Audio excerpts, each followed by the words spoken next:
different standard from the cabinet secretary who was there. So please, let all of us, let's pull our socks, let's tighten our belt, and let us do what we have to do. As I have told each and every one of you, you have my goodwill, you have my support, and the reason why I appointed you is because I knew you have the capacity to do the job you're doing.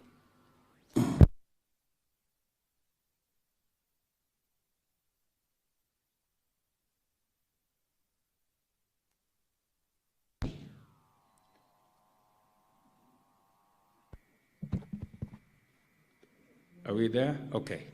So,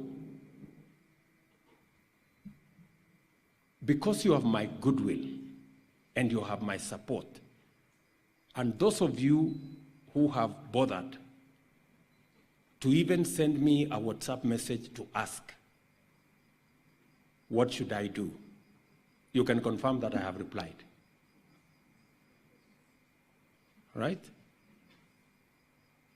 You haven't written, so there should be nobody here who will say that, oh, you know, I made the wrong decision because I didn't have guidance.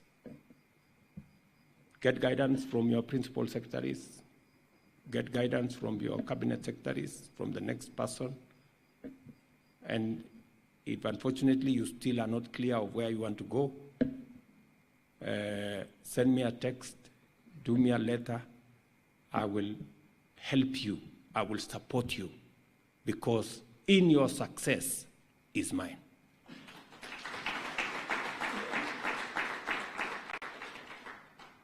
In you making the right decisions, we all get the benefit of moving the country forward. So, ladies and gentlemen, I am really happy that we are here.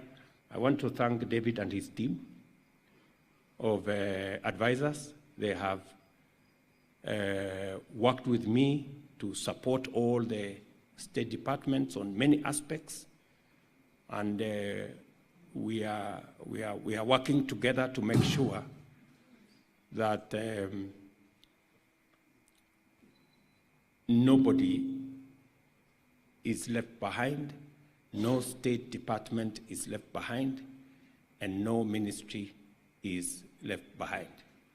So I look forward to working with each and every one of you as we go into the events of this year. And I'm very confident that we shall measure up ultimately to the expectations and the aspirations of the people of Kenya. Otherwise, asanteni sana. It's been a great 3 days being here together, and I am very confident that we can now look into the next 12 months with a lot of confidence, knowing exactly